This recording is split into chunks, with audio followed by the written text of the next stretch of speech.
Matapos ipinatikim ng Israel sa Hezbollah ang mala James Bond nitong operasyon na kumitil ng buhay ng maraming miyembro nila gamit ang pagers at walkie-talkies na talaga namang yumanig at pinabilib ang buong mundo dahil sa tinik ng pagkakayari at hindi ng resulta. 2 araw lamang ang nakalipas ay tila ba tinotodo na ng Israel ang opensiba nila sa Hezbollah sa pamamagitan ng walang habas nitong pambobomba sa loob ng Lebanon sa mga pasilidad, kampo at maging tauhan ng Hezbollah na ikinasawi ng isang grupo ng matataas na mga commander at iba pang mahalagang kasapi ng nasabing grupo. Sa katunayan ay niyanig ang buong syudad ng Beirut, Lebanon ng mga sonic boom galing sa mga Israeli fighter jets habang lumalampas ito sa speed of sound habang naglalaglag ng bomba sa iba't ibang panig ng syudad. Bilang patunay, napatikim lang pala ang pagsabog ng mga devices nung ilang araw ang nakalipas. Bukod pa riyan ay namataan din ng pagdami ng mga IDF forces at mga tangke sa border ng Lebanon na inilipat pa galing Gaza. Ito na nga kaya ang kinatatakutan ng marami na mas malaking giyera na ikakasa ng Israel laban sa Hezbollah. Kaya bang pumalag ng grupong ito laban sa mas malakas at mas armadong puwersa ng Israel? Bakit mas mahihirapan ng Israel na kalabanin ng Hezbollah kaysa sa Hamas? At bakit nga ba tila ubos na ang pasensya nila dito? Higit sa lahat, ano ang magiging impact ng gerang ito sa buong Middle East kapag sumiklab? Damay ba ang Iran dito na suportado ang Hezbollah at ang US naman na suportado ang Israel? Yan ang pag-uusapan natin ngayon dito lang sa Mr. Goodbye! Kinumpirma ng pamunuan ng Hezbollah ang tagumpay na pagpaslang ng Israel sa ilan sa kanilang high-ranking commanders sa isang air raid na isinagawa ng Israeli Air Force sa loob ng Lebanon. 2 araw lamang matapos ang pager at walkie-talkie explosions na ikinasawi ng aabot na sa 37 katao at ikinasugat ng mahigit 3,000. Ayon sa report, 2 prominenteng commander at ilang opisyal ang naging biktima ng airstrikes na ito tulad ni Ibrahim Akil na isang senior commander sa elite na mandirigma ng Hezbollah na Radwan Forces. Ganon din ang kapwa niya opisyal na si Ahmed Wabi. Kasama niya ang 14 pang mga miyembro ng grupo na napaslang. Ang masaklap nga lang ay may 66 na sibilyan ang nadamay sa naturang airstrike dahil nasa gitna ito ng area na maraming sibilyan. Nangyari di umano ang pag-target ng Israel habang nagpupulong ang grupo na pinamumunuan ni Akil sa loob ng isang gusali sa capital city ng Lebanon na Beirut. Isa di umano itong patunay kung gaano katindi ang intelligence capability ng Israel dahil alam nila na matapos ang insidente sa pagsabog ng mga pagers at walkie-talkies ay magpapatawag ng iba't ibang meeting ang mga leader at kasapi ng Hezbollah. Kaya agad nilang pinakilos ang kanilang mga insiders sa Lebanon. At nang makumpirma ang meeting ni Akil at mga kasamahan nito sa isang gusali, ay agad nilang pinadala ang kanilang mga fighter jets upang maglaglag ng bomba sa naturang commander. At sa isang iglap, ayon sa mga saksing nakatira sa lugar, ay napulbos agad ang gusali na kinaroroonan ng grupo at ang katabi pa nitong residential building.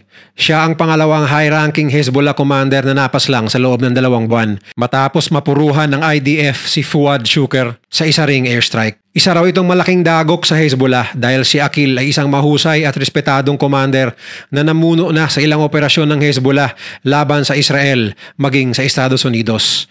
Kahit kilala siya sa Lebanon ay naging mailap ito at hindi nagpapakita sa publiko o kaya naman nagpapa-interview.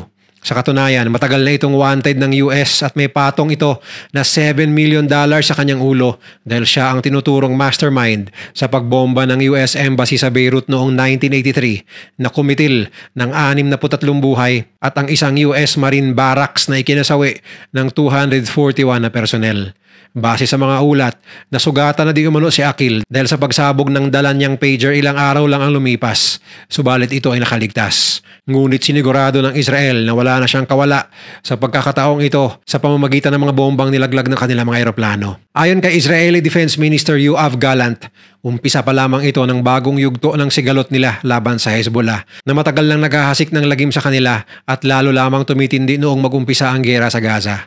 Bagamat iniiwasan ng Israel ang direktang giyera laban sa Hezbollah at itinuon muna nila ang pansin sa Hamas, tila nag-iba ang ihip ng hangin ngayon. Sa katunayan, dahil sa unti-unti ng paghupa sa bakbakan sa Gaza, pinull out ng IDF ang isang malakas na army division na kinabibilangan ng mga eksperyensyado at batak sa laban ng mga sundalo upang dalhin sa border ng Lebanon. Ito ay dahil kapag walang ginawa ang Israel at patuloy ang pagpapaulan ng Hezbollah ng mga rockets at missiles, hindi pa rin makakabalik sa kanilang mga tahanan ang halos 100,000 mga sibilyan na naninirahan dito. Ngunit hindi lang mga Israeling sibilyan ang napeperwisyo sa palitan ng bala at rockets ng dalawang panig dahil tinatayang aabot din sa 112,000 ng mga Lebanese civilians ang inilikas sa kabilang dako ng border upang wag silang madamay sa mga nagliliparang bala galing naman sa Israel. Patunay lamang ito na mga sibilyan talaga ang kawawa pagdating sa giyera. Kung ang Israel ay nagmobilize na ng kanilang puwersa, ang Hezbollah naman sa kabilang banda ay nagbanta na pagbabayaran ng Israel ng kanilang ginawa at asahan daw ang hagupit ng kanilang ganti sa mga darating na araw ayon sa talumpati ng kanilang leader na si Hassan Nasrallah. At tinutuungan nila sa pamamagitan ng panibagong waves ng rocket at missile strikes papasok ng Israel na ikinasawi ng 2 sundalo ng IDF noong Huwebes. Ayon sa mga eksperto, bagamat matagal nang iniiwasan ng dalawang panig ang magkaroon ng direktang komprontasyon sa mga nakaraang taon, pagkatapos ng mga nangyayaring pananarget ng Israel sa Hezbollah nito mga nakaraang araw, ay tila hindi na maiiwasan pa ang gera sa puntong ito. Ngunit ano nga ba ang ibubuga ng Hezbollah laban sa mas armadong puwersa ng Israel? Simula noong naitatag ito noong 1982 bilang hakbang ng Iran para magkaroon sila ng proxy group sa Lebanon, ay patuloy ang pagdami ng miyembro nito pati na rin ang paglakas ng kanilang mga armas dahil sa suporta di umano ng Iran.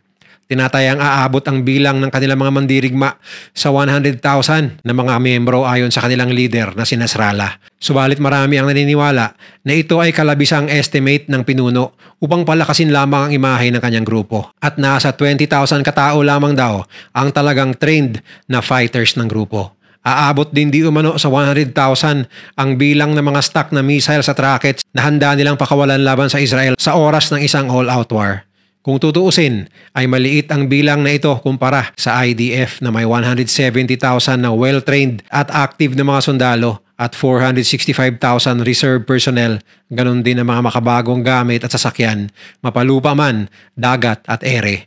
Kaya walang panama ang grupong ito kung tutuusin sa isang direct war laban sa Israel. Yun nga lang, dahil ang Lebanon ay mas malawak na bansa kaysa Gaza at may malalawak na kabundukan at iba-ibang terrain. Idagdag mo pa na ang mga borders nito sa Syria ay napakalawak kaya madaling makakapagpadala ng reinforcements at supply ang Iran ng armas sa kanila. Mas mahirap ang gerang kakaharapin ng IDF kumpara sa naging senaryo nila kontra sa Hamas sa Gaza. Kaya marami ang naniniwala na kung sakaling papasok man ang IDF sa Lebanon, ay isisecure lamang nito ang mga lugar na malapit sa border upang magkaroon sila ng buffer zone para maiwasang targetin muli ng Hezbollah ang mga sibilyan nilang nakatira malapit sa border at nakatakda ng bumalik sa kanilang mga tahanan. Ganon din ang muling pagbubukas ng maraming factories at farms sa paligid na matagal nang pinasara dahil sa panganib na dala ng Hezbollah. Simula noong nakisali ang naturang grupo sa laban ng Hamas, panaka-naka lamang ang pag-atake sa kanila ng Israel. Ngunit naging matindi ito mga nakaraang araw na ayon sa mga eksperto ay senyales na talagang seryoso na ang Israel na sila'y pulbusin. As of last month, aabot na sa 350 Hezbollah fighters sa Lebanon ang napatay dahil sa mga airstrikes na ito. Subalit nitong nakaraang linggo lamang ay biglang dumami ang bilang, patunay lamang sa pagpapaigting ng Israel sa kanilang opensiba. Ang isang pangyayari na lalong nagpagalit sa Israel na nag-udyok ng isang malakihang opensiba ay ang pag-target ng Hezbollah sa isang football field sa Golan Heights gamit ang mga missiles at rockets na ikinasawi ng 11 katao na karamihan ay mga batang naglalaro ng football doon. Kaya bukod sa warning ng Hezbollah leader ay nangako rin si Netanyahu na pagbabayarin nila ang Hezbollah sa paraang hindi pa nila natitikman dati. At ito nga marahil ang nasaksihan ng mundo ng mga nakaraang araw kung saan libo-libong mga devices ang sumabog na sinunda naman ng daan-daang radyo o walkie-talkies. Isang paraan na tila sa mga James Bond movies lang natin napapanood at paniguradong nagpanginig sa mga kasapi ng Hezbollah ayon sa mga eksperto. Kapag tuluyang sumiklab ang gera sa pagitan ng dalawang panig, tsak, damay ang Iran dito dahil unang-una, sila ang sinasabing dahilan kung bakit nabuo ang grupong Hezbollah sa Lebanon. At sila ang supplier nito ng mga armas, pondo at mga rockets. Dahil ang Iran ay umiiwas na direktang makabanggaan ng Israel sa isang malakihang gera, gumagamit ito ng mga proxy groups at ang Hezbollah ay perpektong halimbawa ng proxy group na ito na sinusuplayan nila ng armas at pondo na lumaban sa Israel. gamit ang kanilang mga resources. Matatandaang gigil din ng Iran sa Israel dahil sa makailang beses nitong pinahiya ang Iran sa mata ng mundo. Andyan yung walang kahirap-hirap na pagsira ng Israel sa kanilang air defenses at ang pagpaslang ng Mossad kay Ismail Haniyeh, ang pinuno ng Hamas sa loob mismo ng Iran, na lubos nilang ikinagalit. Bagamat nagbitaw ng banta ang supreme leader ng Iran, nagaganti sila laban sa Israel. Mas malakas pa ang ugong ng kanyang banta kaysa sa kanilang aksyon. Patunay lamang di umuno ito sa pagiging takot nila sa kakayahan ng Israel. Lalo na ngayon at nasaksihan pa nila ang nangyari sa loob ng Lebanon na ginamitan ng teknolohiya ang pag-target ng Israel sa kalaban. Ito raw ay malinaw na senyales na maging ang mga leader ng Iran ay hindi ligtas sa kamay ng Israel at Mossad.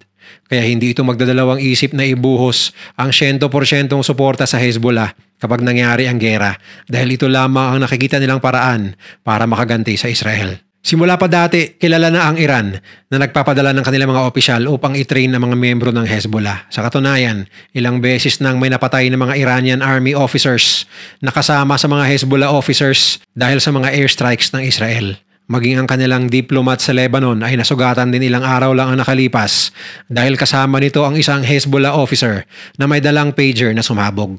Patunay lamang na sanggang dikit ang dalawa kaya walang dudang damay ang Iran sa napipintong gera kapag nangyari. Bukod sa armas, tinatayang aabot din sa 700 million hanggang $1 billion ang pera na binibigay ng Iran sa Hezbollah bawat taon upang pangtusto sa kanilang mga operasyon laban sa Israel. Bukod sa Iran ay obvious din na madadawit ang US kapag nangyari ang malaking gerang ito.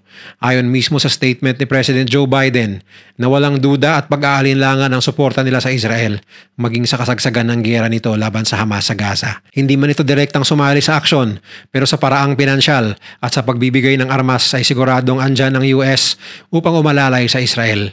Dahil tulad ng Iran na kailangan ng kakampi sa pamamagitan ng kanilang mga proxies, ang Israel din ang pinakamalaking ally ng US sa Middle East dahil ito lamang ang nakikita nilang demokratikong bansa na handang pumanig sa kanila sa anumang krisis na kanilang kakaharapin sa panig na ito ng mundo.